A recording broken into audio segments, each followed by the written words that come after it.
everybody. My name is John DePietro. And my name is Bob Zagami, and welcome to the second episode of the Camper Report Show. So the Camper Report Show kind of debuted. We say kind of debuted last week, but it was kind of just a test. And we really didn't get a chance to introduce ourselves to our audience. So Bob, why don't we take just a moment and you tell our audience your vast experience in the RV industry. Well, I think last week we were just too excited to get engaged with the RV life communities and get the show on the road here. So yeah, as for myself, John, I've been an active RVer for 40 years with all types of motorhomes and trailers. And back in 1996, I started writing for an RV publication. So I've been writing and speaking and consulting in the RV industry.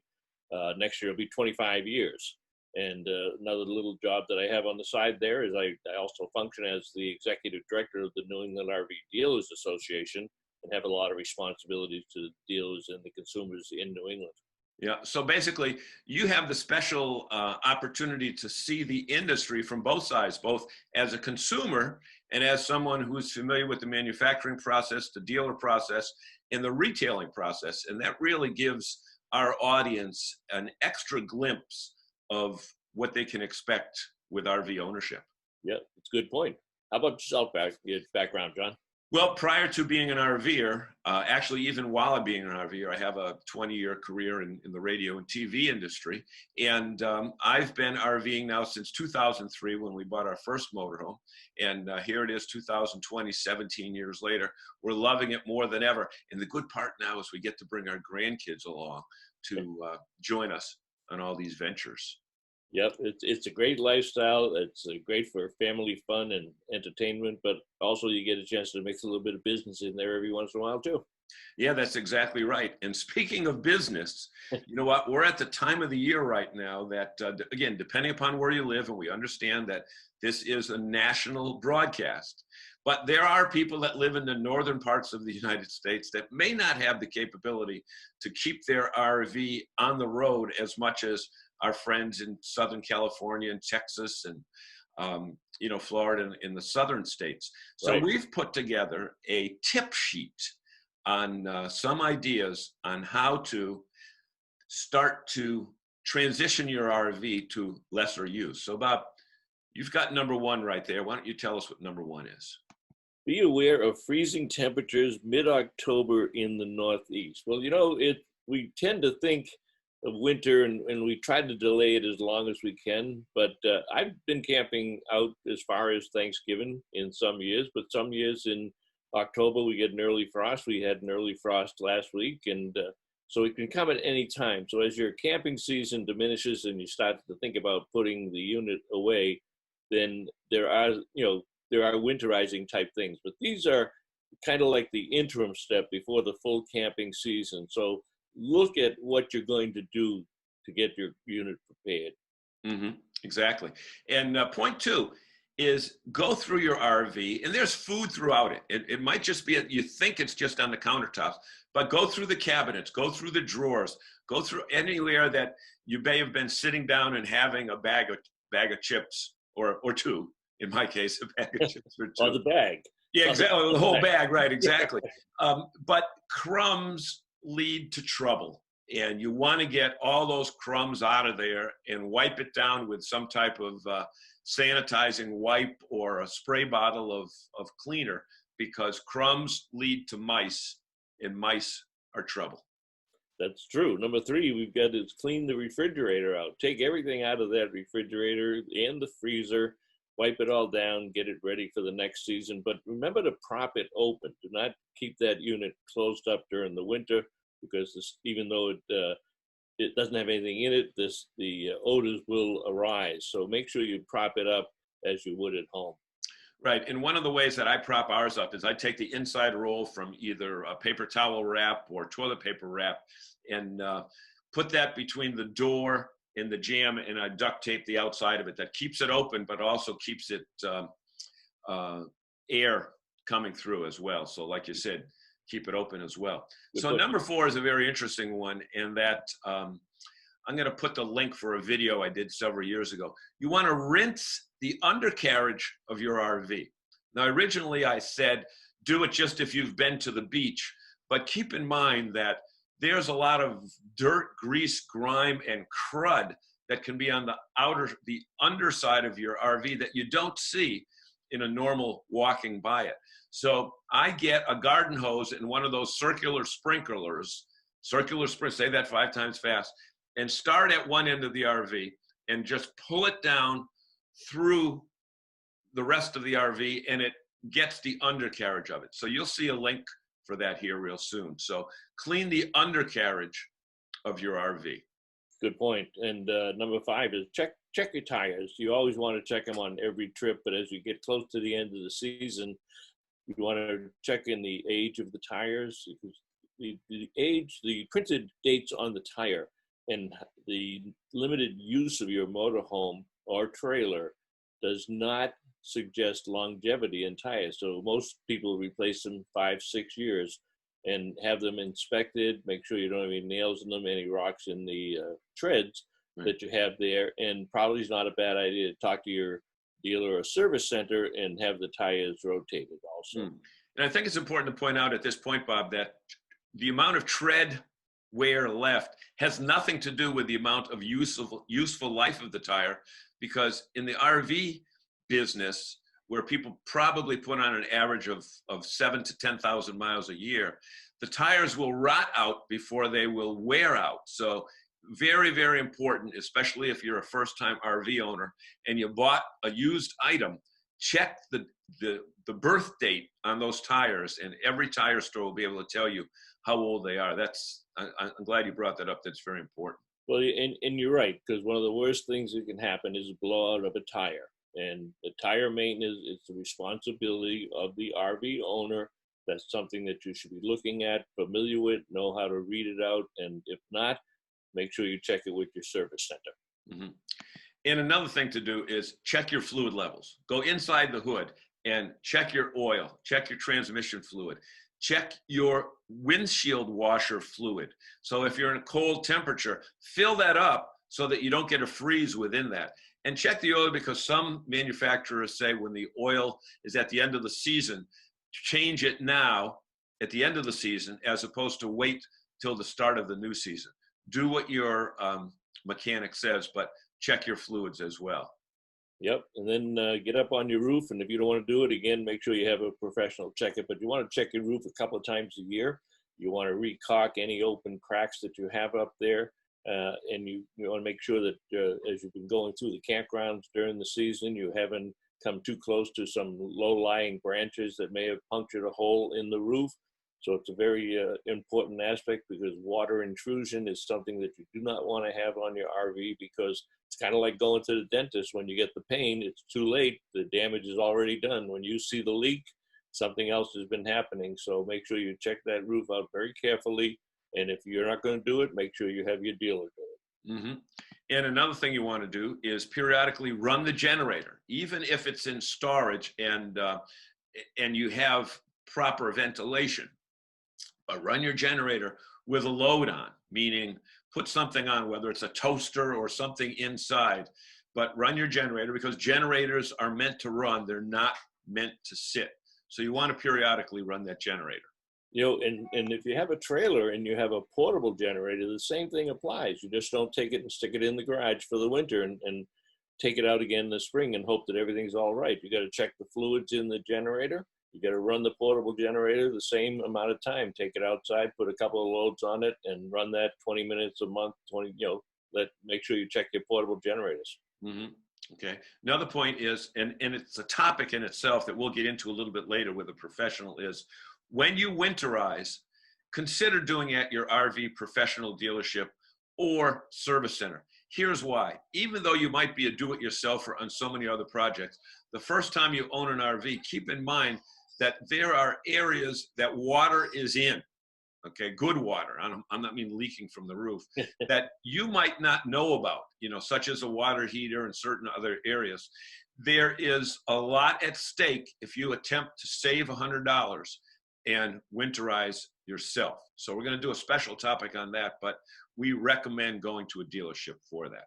And if you're not going to do it, you can. The dealership's important, because if you're going to do it yourself, they have all the supplies. But with respect to that, most dealers and service centers have seminars for it. So even if you think you're going to do it yourself, go to the seminars. Or if you think that the dealer is not going to do it, because you may go to the seminar fully prepared to do it yourself, and after you hear all the instructions and what you have to do and what you have to buy, you might just say, you know what, I don't want to do this, so give me an appointment and I'll have you do it in a week or two down the road. So you get two options there to look at. Yeah, and one other important point to note when it comes to winterizing is that, and our dealer friends would be very mad at me if I didn't say this, there is a huge difference between RV antifreeze and automotive antifreeze. So do not buy automotive antifreeze and try to winterize yourself, because you will have a bill worth thousands of dollars if you make that small mistake, which is really a huge mistake. Good point. And number 10 is check your house batteries for the proper water level, or the level and the charging of the batteries, depending on the type that you have. You don't want to overlook them, and if you take them out, you do not want to store them on the ground. You want them up off the ground if you take them out of the rig during the year. Yeah, exactly. And, battery care, we're going to do a special topic on that, because that's another thing that most batteries are hidden. You don't see them. Sometimes you have to go through two doorways to get to them. But if you don't take care of your batteries properly, again, come springtime, you could have a rude awakening. How do I know that? I've been guilty of it. You have to check it in October, and April they dried up, and I've got to buy new batteries. I did that many times on a couple of motorhomes. You're right.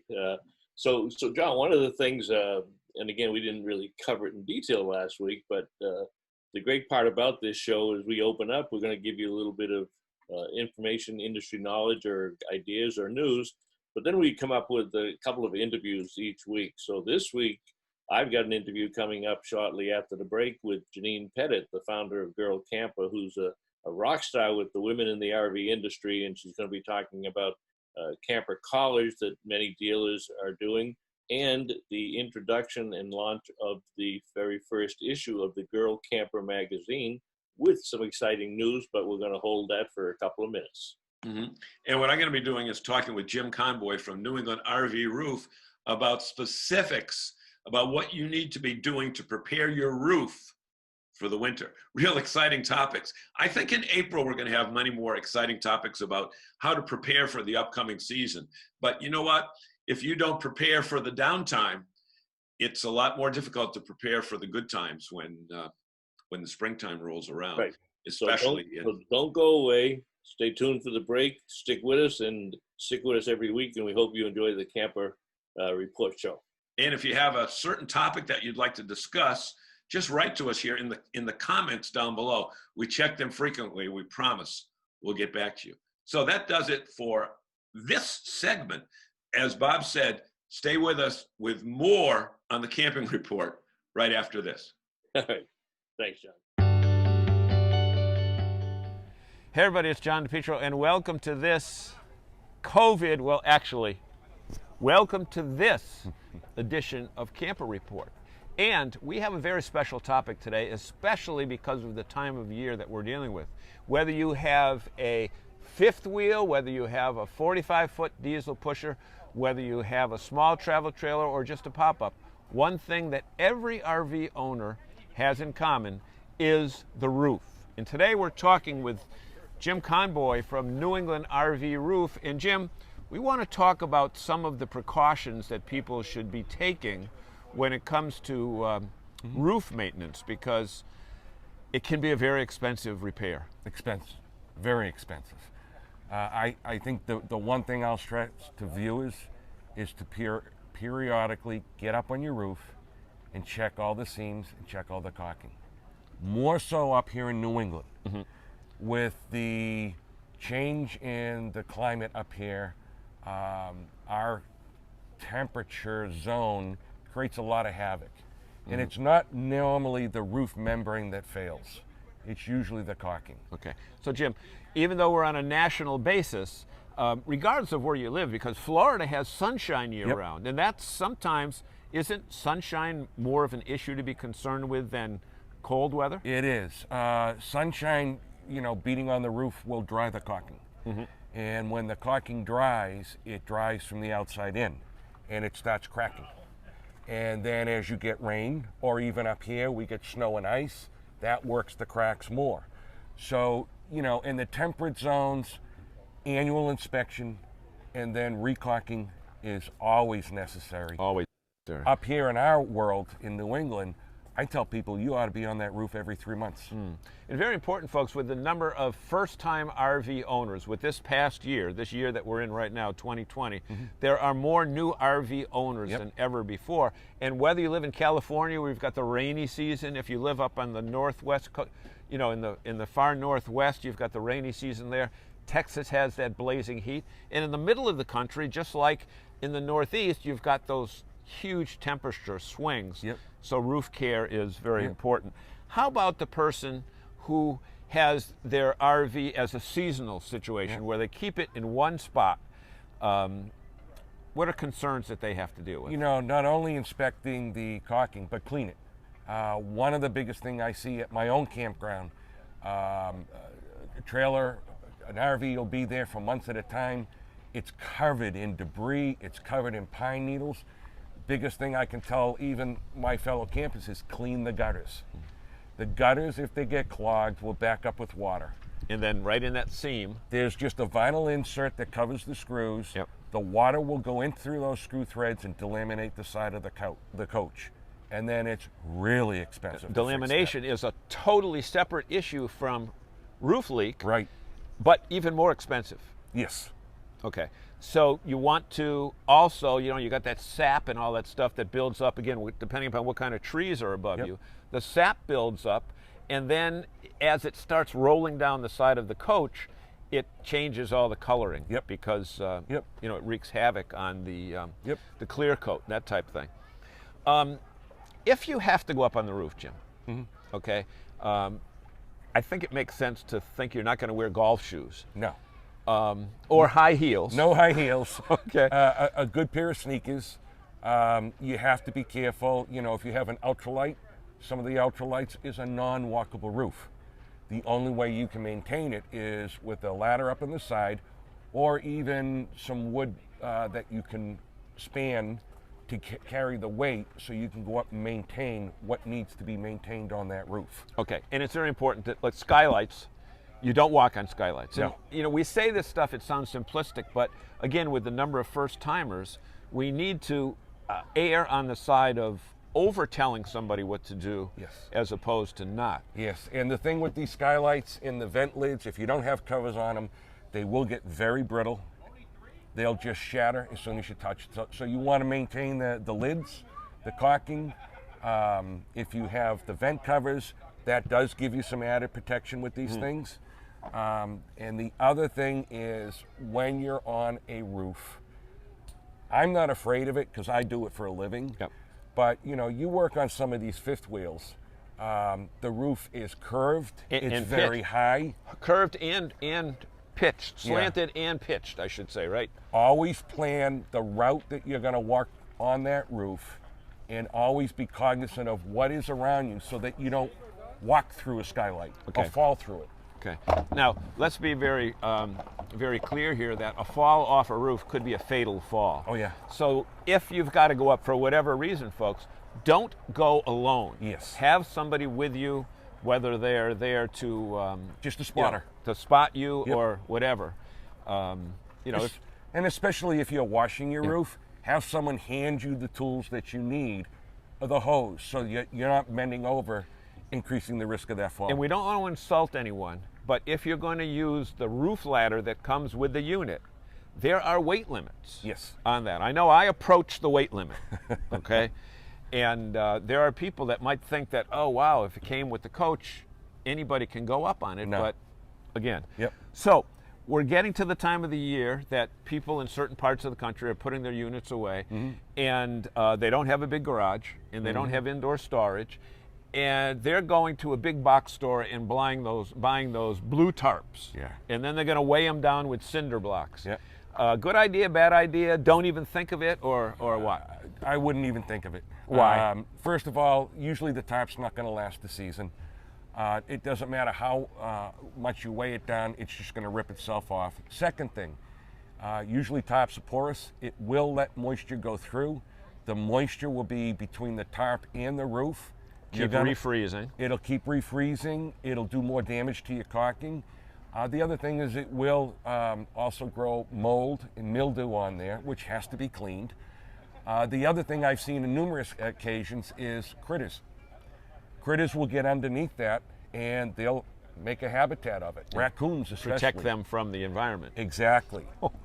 Exactly. Yeah. You know, a good RV cover that's vented is usually the best way to go with these things, if you have to put a cover on. Okay. So you can either go online or go to your local RV dealer and purchase one there, but you want to, again, have one that's breathable. Yes. Okay. So, final point. And people say, well, what's that got to do with your roof? Air conditioners. Yep. Talk about air conditioners. Big, for newbies, air conditioners are one of the major sources of leaks on a roof. If you picture this, you're dragging your house 60 miles an hour down a highway.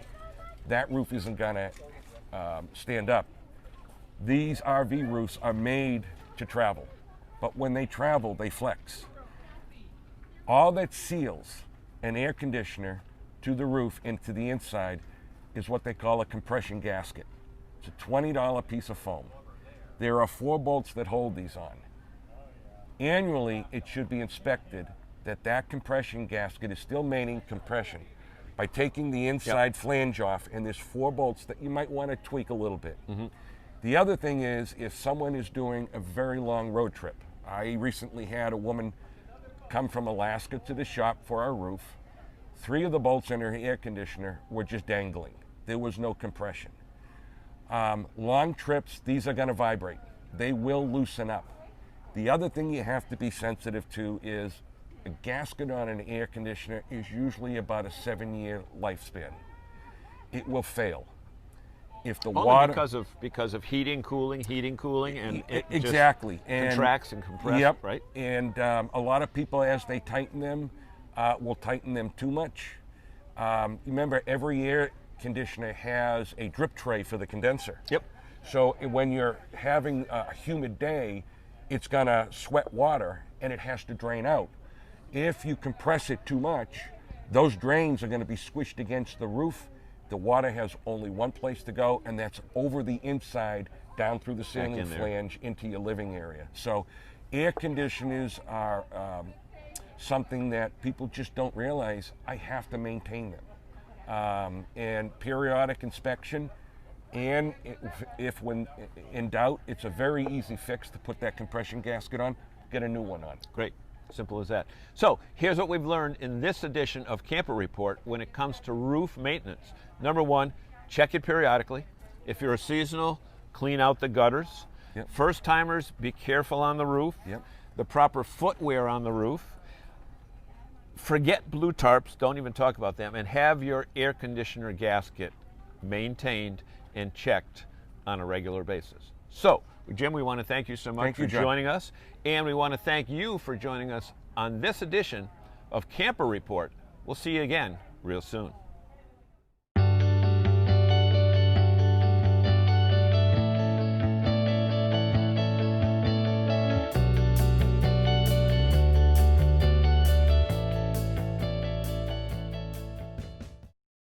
Good afternoon, everybody, and we're back again, and I'm back with our guest, Janine Pettit, founder of Girl Camper. And Janine, it's always fun to talk to you and get engaged in your activities, because you're doing this stuff on a national level. Tell us a little bit about yourself and the founding of Girl Camper, and then what we're going to do in our little 10 minutes segment here is talk about the Camper College, but also talk about the launch of Girl Camper magazine. But go back to the founding, how you got the idea, and why you are where you are today. Well, Bob, first of all, thank you for having me, and thank you for giving me an opportunity to tell people about Girl Camper. I started Girl Camper probably six years ago, maybe. This is a blog because I saw solo women out there, and I saw things they were doing that weren't safe. And I grew up RVing, And I would look at people's hitches and I'd think, oh, that car is way too small for what you're towing and you don't have your chains crossed. And I just began writing a safety blog, and other women started following it. And then we started the Girl Camper Facebook page and Girl Camper podcast. And then we started doing camper colleges, and we recently put out the Girl Camper magazine. So we're growing. And we basically help solo women get out there, enjoy this lifestyle that we love, but we don't just inspire them. Like, aren't we cute with our trailers going places and doing things? We want women to know, hey, do you know what your gross vehicle weight rating is? Do you know how much that trailer weighs? So we really want to teach them. That's amazing. You know, I followed you pretty much since the beginning, and You have. you, I appreciate you have it. this cult-like following. I mean, the people you're a rock star in the RV industry, and one of the things Aw. you do is you have a tremendous vehicle to get dealers engaged much more heavily with their female audiences. And I had the opportunity last week to participate in a camper college that you did up here in Maine with Lee's Family Trailer Sales, but it was a tremendous event. But let's talk about camper college on a larger scale to the dealers that are out there, but also to the women who are watching today to say, hey, go to your dealer and say, you know what, you got to call Janine Pettit and you got to have a camper college here for us. Right. We developed Camper College, gosh, like 5 years ago, really, with my friend Mike Carson, who is the general manager of North Trail Airstream down in Punta Gorda. But Mike saw what I was doing and he said, Janine, no charge. I just want your girls to come. He fed us like champs. And we all went there, and Mike allowed the women to take it on the hitch and off the hitch. People are afraid they're going to fall off. So literally hands on, dropping that the coupler onto the ball, pinning it. Then he would make them roll it back up to show them it's not coming off. One fear alleviated.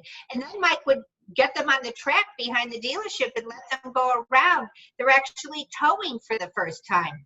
So we developed this program basically to demystify trailer ownership. Because if you've never RV'd in your life, you really don't have any idea, like, where does the water go in? Where does the water come out? When I get to the campground, how do I get electric from the pole to my camper?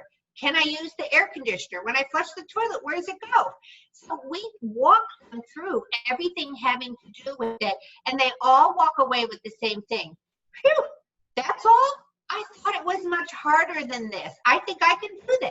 So it's a great opportunity for dealers to show where a dealer, sorry about that, we're a dealership that you can trust. We will help you with the process. We're not here to just sell you something and send you out the door. We're going to help you. And that's what was so great about Lee's. What a beautiful long game with that customer. Yeah, I think you're right. I think the thing that you bring to the table is this whole educational component. Sometimes, let's face it, the dealers and the salespeople, they're worried about selling units, but they also have to make an investment in their future customers. And by educating the women that come to the camper college in a non-threatening environment, in a non-sales environment, and like I say, at the end of that 2-hour session, they look around and say, that's it? That's all I have to do? Exactly. And then let's go camping. And then when they know that it's a dealership they can come back to, I know you explained this to me, but what is going wrong when I do this? And they're going to take that time and have that patience with you, because everybody knows the trailer you buy isn't your first trailer. In 2 years, you're going to go, you know what? I want a bigger one. I want a smaller one. I want a front kitchen. I want a back kitchen. They want to keep that customer for life. Mm-hmm. Yep, it's an interesting, and it's a fun experience because you're not just the figurehead on top. You're out there in the campground. You're emptying the holding tanks. You're backing up your unit. You're experiencing it. They're seeing you do it. So you all learn from each other when you get together with a bunch of women to have this fun in the campground. Yeah. Now, and you know what? I said this to somebody the other day when they were talking to me about the magazine. I'm writing that magazine from a user perspective. In the last 15 years, I have probably towed 50,000 miles on my own.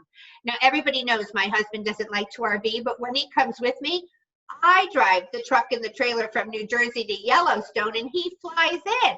So I'm still the solo driver, you know? So when I'm speaking to them, I'm not speaking to them from a boardroom telling them what I think they should do. This is my own fears, my own things I overcame, the things that I learned along the way. So we're addressing them from the user standpoint. Well, you know, and the thing that also drives the girl camper community is your creativity. You never sit still. You're kind of like the Energizer bunny in a campground. But you know, one of the things that you developed earlier this year, and turned around in a very short period of time. And don't show it yet. I won't. But you went looking for magazines and tell us that story. You know, I love print magazines, and you just said it, Bob. I'm a person, my husband left, my wife has 2 speeds, 0 and 5. But somewhere on the way down from 5 to 0, I hit the 1 or 2, and I just want to sit on the couch for a half an hour with a magazine. I love print magazines. And I go to Barnes & Noble or a bookstore, and I'm standing there, and I think, why are there 5 different issues or 5 different publications of backyard chickens, but there's not a single camping magazine in here?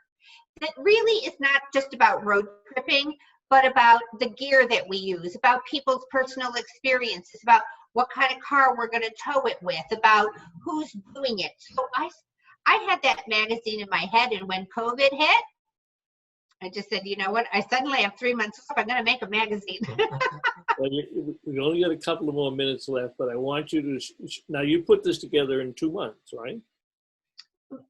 About 12 weeks. About 12 weeks, Finish. put together the whole magazine from brainchild to here it is in my hand. Right. Show the folks the magazine, and then I'm going to tell them something special. Girl Camper Magazine. And what's the tagline on it underneath Girl Camper? There's no wrong way to camp like a girl. Right, exactly. And we say that because we don't want women who don't have an RV to think they're not part of our gang. We want hammock hangers and tent floaters and cabin rental. We want anyone who wants to get out there to know we're talking to you. And you're right. There's all aspects of camping when you get to the campgrounds. Even right. I know a lot of your women that go camping with women that have RVs. They don't have one, so they rent a cabin or a yurt, or they take a tent. And I advise women to do that because if you're totally new to it and you're at the campground with 40 women with trailers, you have 40 trailers to tour. Now, what do you like about this? How hard is this? Oh, you have the same car as me. What are you towing? So it's a great learning experience. Okay, so today we actually that's the reason I wanted to have you on tonight is we just got word that you just won a national award for a magazine that wasn't even thought of 12 months ago for one of the prestigious companies in the publication business. Tell us. I'm sure you're still wondering and shaking your head, but tell us what it is and what you want. So a folio, you know, is like the Oscars of the publishing world, and they give away Eddies and Aussies, and Eddies are for editorial and Aussies are for design. And they put out their list of winners in each category and honorable mentions. There's so many applications or nominations in each category that they publish the winners and the honorable mentions. And Girl Camper had an honorable mention for Best New Magazine in Design. Well, let me be the first to congratulate you because you haven't even done a press release. Nobody in the world knows about this except us. Breaking news. Breaking news. Fantastic. All right, we're going to put the information up on the screen later on for people as to where they can get in touch with you. But it's Janine Pettit, founder of Girl Camper. Thank you very much for joining us and telling us a little bit more, and we'll continue to spread the word for you, Janine. Well, thank you, Bob. Thank you for everything you do in this industry that we love, bringing people into the lifestyle and just always finding new ways to tell people about this lifestyle we love. Thank you for including Girl Camper. It's a passion and a labor of love, and just like we just enjoy it and enjoy the people we have a chance to work with. Well, thank you, Bob. I'll see you Thank at the you. Good night. campground. Take care.